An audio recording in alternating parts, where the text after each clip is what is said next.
Karena bumi adalah ibu, gunung adalah bapak, gitu kan. Tapi mereka sakit hari ini.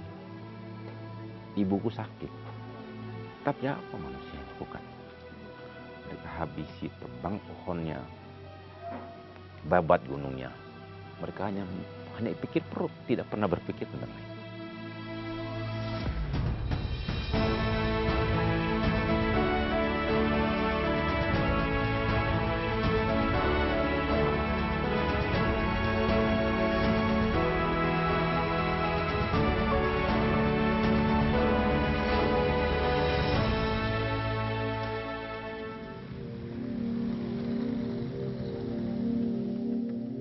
Hilir mudik truk muatan tambang terus menggerus aspal, meninggalkan lubang dan kerusakan.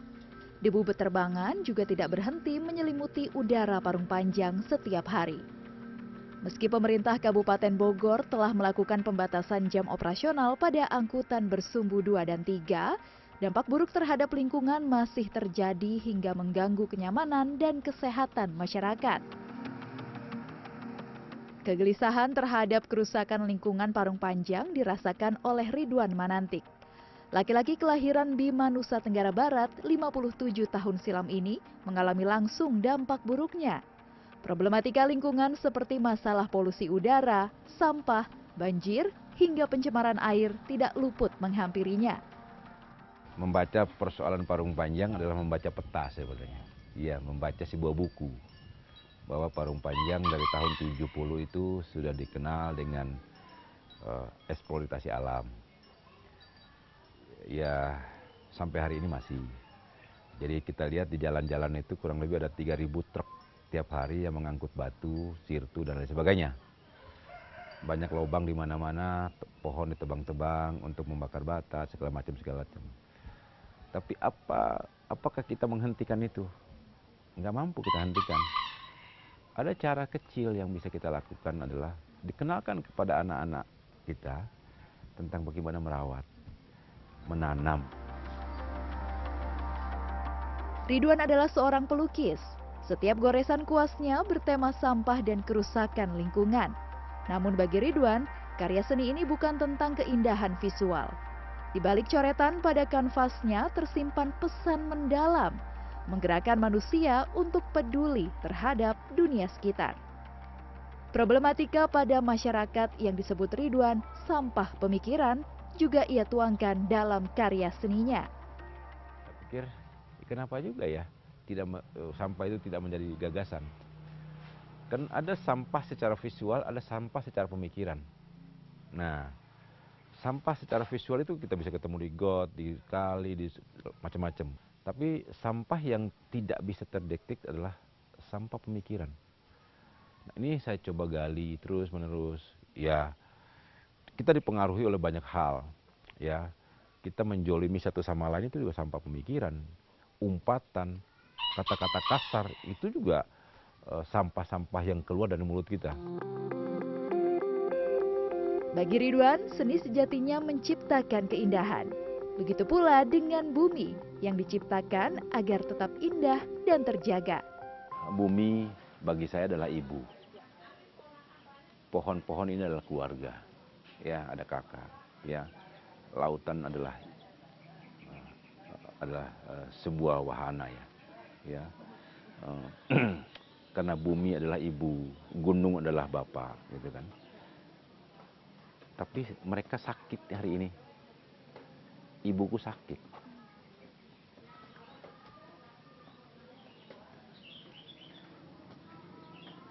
Gunung sudah tandus.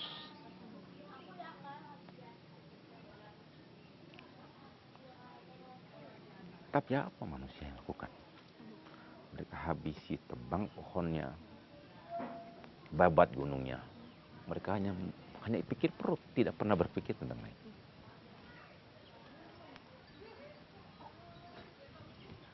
Itu yang saya coba. Minimal buat saya adalah berbuat aja dulu. Hal-hal kecil yang mampu saya lakukan, ya mimpi besar tanpa action rasanya percuma.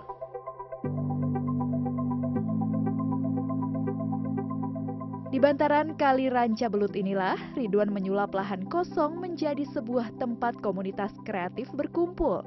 Ya, kreativitas Ridwan tidak sekadar disalurkan dalam lembar kanvas. Ia juga semangat untuk berbagi ilmu. Pada tahun 2013 silam, bapak dua anak ini mendirikan Rumah Anak Bumi, sebuah wadah bagi generasi muda untuk berkarya dan mengekspresikan diri yang berbasis sosial, seni, lingkungan, dan ekonomi kreatif. Dasarnya kegelisahan. Karena sebagai masyarakat, kita pasti punya kegelisahan. Apapun namanya kegelisahannya. Nah, saya sebagai seniman punya gelisah terhadap lingkungan. Apa yang terjadi di masyarakat, ya kita merespon biasanya. Merespon keadaan, merespon kondisi, merespon suasana.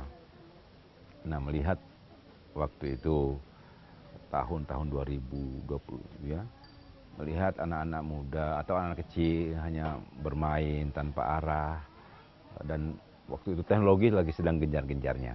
Nah, sehingga anak-anak itu tersedot ke teknologi itu. Saya melihat potensinya padahal mereka punya. Tapi sebagai bentuk kesadaran saya sebagai seorang seniman, yang mengajak mereka untuk menggambar dengan alat apa adanya.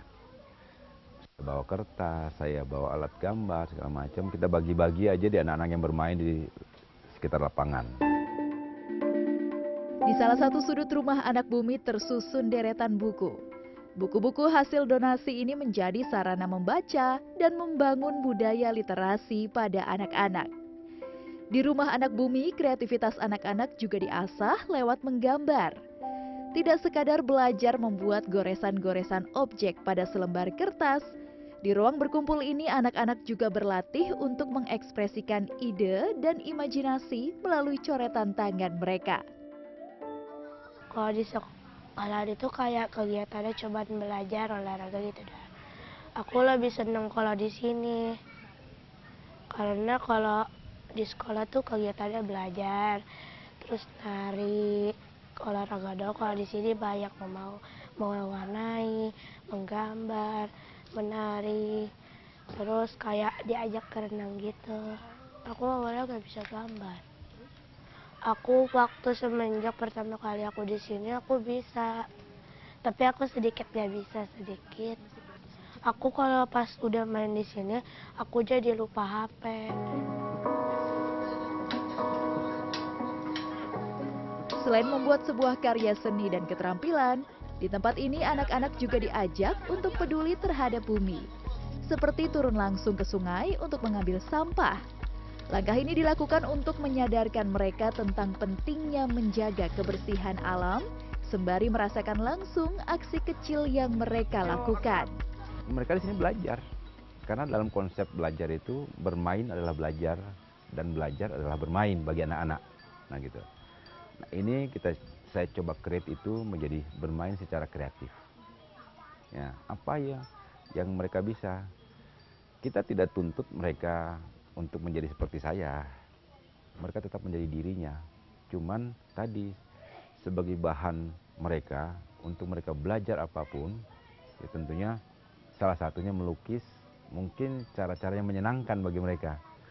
Karena dalam konsep hidup buat saya adalah semakin banyak yang kita bagi, semakin banyak yang kita terima.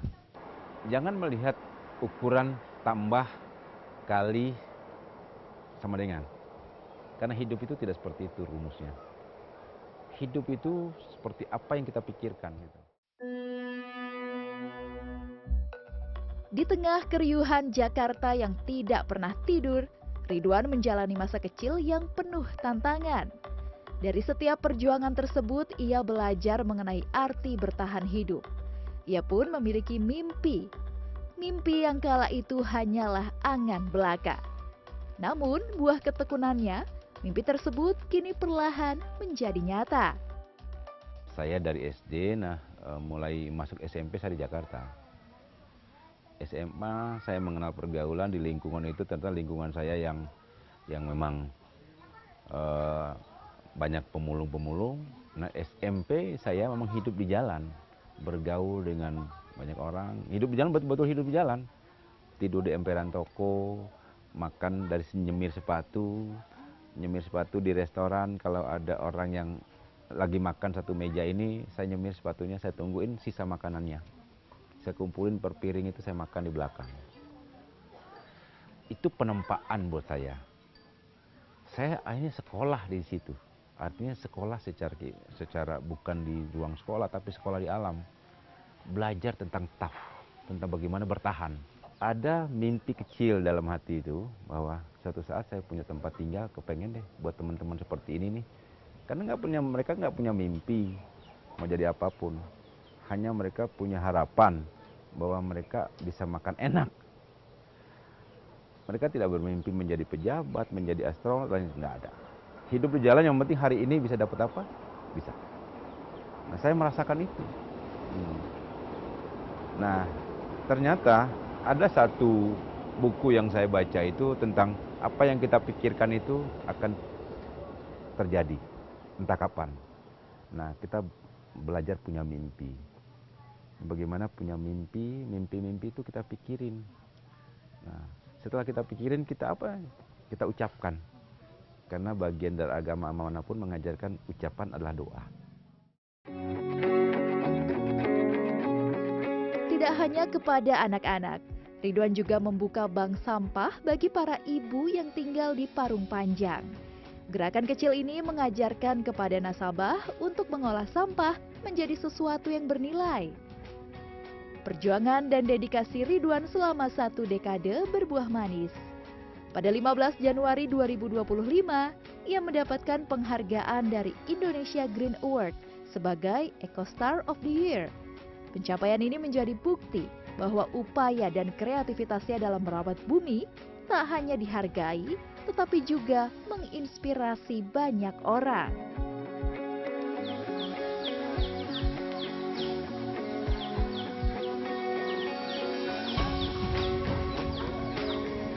Yang jelas, maksud dan tujuan desa kreatif itu membangun potensi desa, potensi masyarakat ya. Agar apa? Gitu. Basisnya adalah basis kebudayaan. Agar masyarakat sadar dengan potensi itu, yang ujungnya nanti menghasilkan ekonomi bagi masyarakat tempat.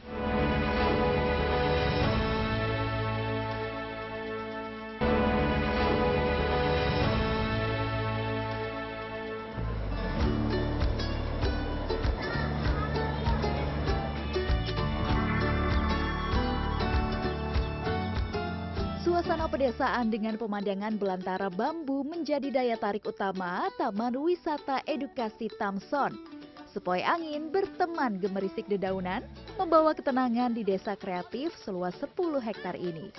Terletak di Kampung Leles, Jagabita, Parung Panjang, Kabupaten Bogor. Desa kreatif ini adalah binaan Ridwan Manantik.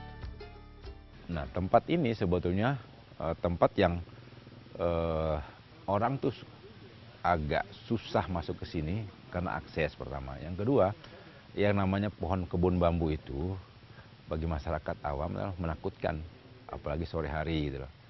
Nah, tapi bagaimana caranya supaya masyarakat akrab dengan tempatnya sendiri? Kita buat daya tarik. Ada tempat duduknya, ada tempat ini segala macam. Nah, sehingga itu mulailah muncul menjadi wisata yang sifatnya wisata yang ada di desa.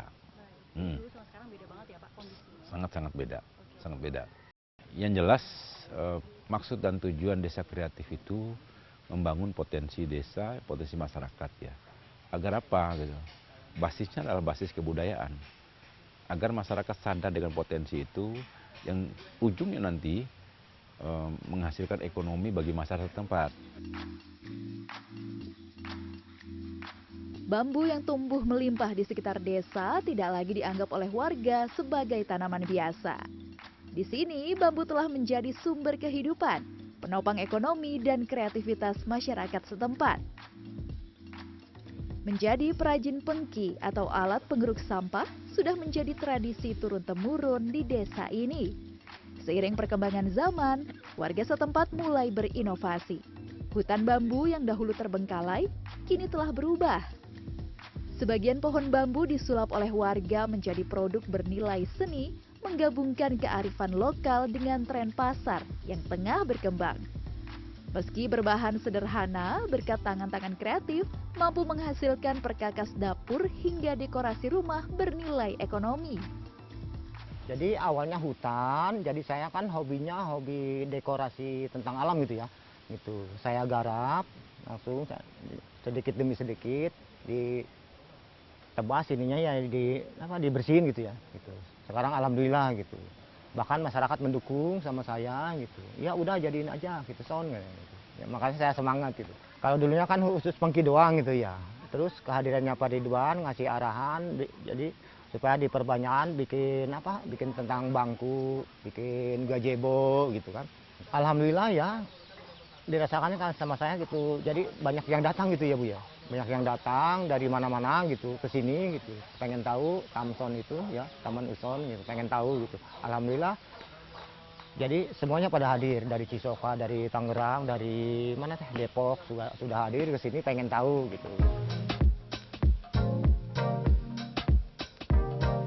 1 tahun belakangan, warga juga mendapat pendampingan terkait pemanfaatan bambu lainnya. Bagian daun, akar, dan topsoil dari flora jenis rumput-rumputan ini dimanfaatkan sebagai pupuk organik.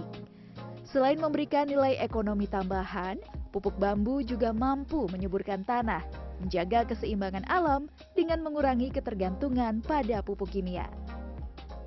Pas di sini awalnya kan bikin gelas dari bambu itu gitu kan. Sebenarnya potensi di sini yang dianggap remeh itu sebenarnya dari daun bambu itu bisa diolah jadi kompos. Karena di rumpun bambu itu tanahnya mengandung banyak mikroorganisme pengurai ya. Selain jamur trichoderma, jamur mycorrhiza. Dan untuk media tanam itu sangat bagus sekali itu kan. Dan buat pupuk juga sangat bagus. Sebenarnya bagat pupuk cair ataupun pupuk padat ya. Itu bagus juga dari daun bambu itu sebenarnya. Karena kandungan dari daun bambu itu ada fosfor, kalium, sama silika gitu kan.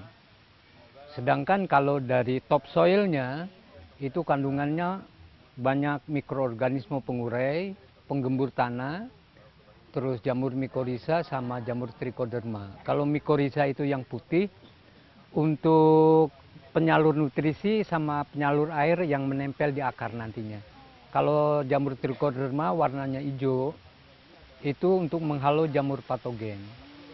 Makanya sekarang udah kalau media tanam atau pupuk yang dari rumpun bambu itu udah masternya lah gitu kan. Semua orang yang bercocok tanam udah tahu lah.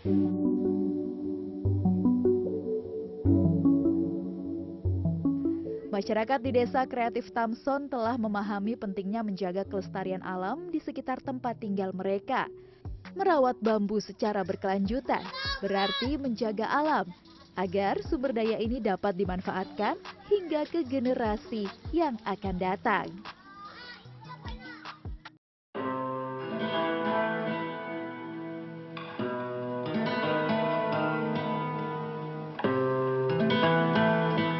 Ancamannya ya mau dibawa golok, mau dibawa dengan kata-kata udah biasa.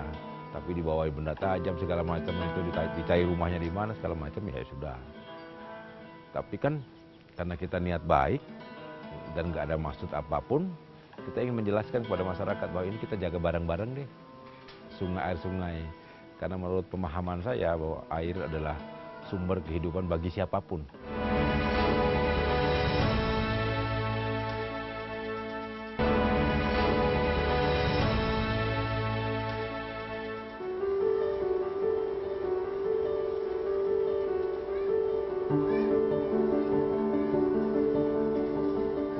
Menjadi seniman yang aktif di bidang lingkungan, bagi Ridwan tak sekedar melahirkan karya yang indah. Sejumlah tantangan kerap ia hadapi, mulai dari ketidakpedulian masyarakat hingga tekanan dari pihak yang merasa terusik. Nah, tantangan yang paling besar itu memberi pemahaman kepada orang, kepada pemerintah setempat, agar merawat lingkungannya pertama. Yang kedua, mengajak serta untuk terlibat. Gitu. Karena tidak semua orang mau melakukan hal-hal yang sifatnya ngurusin sampah, karena udah petugasnya katanya gitu. Ada beberapa sih ya namanya pekerja sosial yang menyangkut kehidupan banyak orang, pasti ada yang terganggu, ya ada yang enggak. Gitu. Yang terganggu ini kan nggak mau terima apa yang kita lakukan. Ancamannya ya walaupun tidak begitu besar gitu, tapi ya lumayan. Ya mau dibawa golok, mau dibawa dengan kata-kata udah biasa. Tapi dibawa benda tajam segala macam itu, dicari rumahnya di mana segala macam ya sudah. Tapi kan karena kita niat baik dan nggak ada maksud apapun, kita ingin menjelaskan kepada masyarakat bahwa ini kita jaga bareng-bareng deh. Air sungai.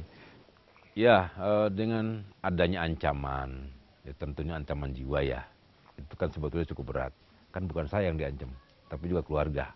Orang-orang terdekat bahasanya gitu loh. Tapi saya pikir bukan takut dengan ancamannya, tapi kita berjuang tuh memang mesti kita hadapi. Kita tidak melawan secara frontal, tidak face to face, tapi juga melawan dengan logika. Bahwa hidup juga kita butuh orang lain. Alam juga kita butuhkan gitu loh. Nah kalau kita hidup tanpa mengindahkan alam, berarti kita manusia itu egois.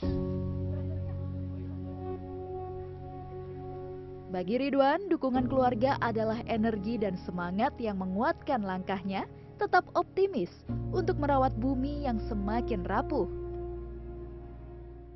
Awalnya sebagai kakak ya, kakak kandung. Awalnya sih jujur gitu, ada pertanyaan besar. Tapi saya melihat karena Ade ini kan bergeraknya banget di masyarakat, dekat dengan masyarakat. Nah, dari melihat seperti itu sebagai keluarga dengan sebagai kakak, dengan ada pertanyaan di dalam diri, bukan saya aja gitu, dari kakak saya yang nomor 1, nomor 2, nomor 3, dan saya sendiri sebagai kakaknya yang nomor 4 gitu, pertanyaan besar, kegiatan apa sih ini? Apa sih? Tapi kita melihat begitu ada kemajuan, ada manfaatnya, ada kebermanfaatannya, itu oh ini loh hasilnya. Walaupun perjuangannya itu nggak gampang-gampang banget, Mbak. Perjuangan Ade itu udah cukup lumayan luar biasa. Karena tidak semua orang akan support dengan kegiatan seperti ini.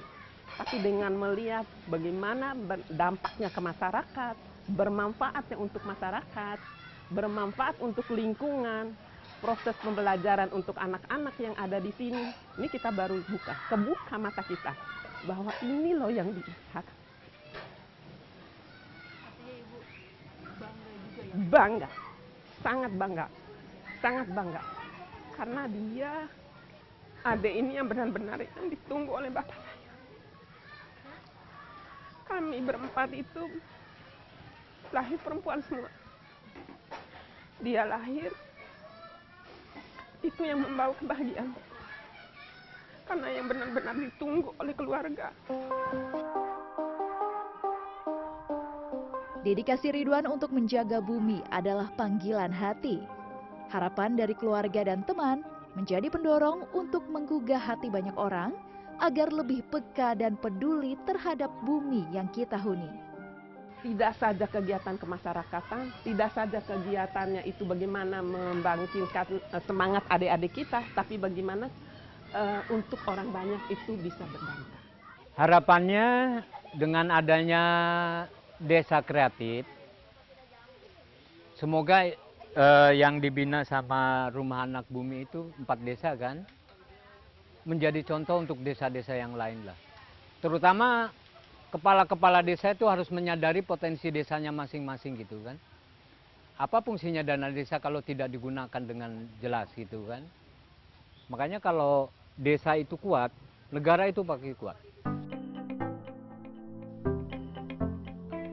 Di balik setiap upayanya, Ridwan selalu percaya akan adanya harapan selama kita menjaga bumi. Karena langkah itu bukan untuk hari ini saja, namun untuk memberikan dunia yang lebih baik kepada anak cucu kelak. Bukan masalah jumlah, tapi Minimal 1-2 orang yang teredukasi, mereka mampu merubah hidupnya, itu udah cukup buat saya. Apapun yang kita dapat hari ini adalah tentunya karena kita ingin meraih cita-cita yang lebih besar. Ya terus saja berkarya, jangan sampai berhenti karena kamu punya uang banyak. Teruslah berbuat, ya. Karena sekecil apapun perbuatanmu, pasti akan kembali kepadamu.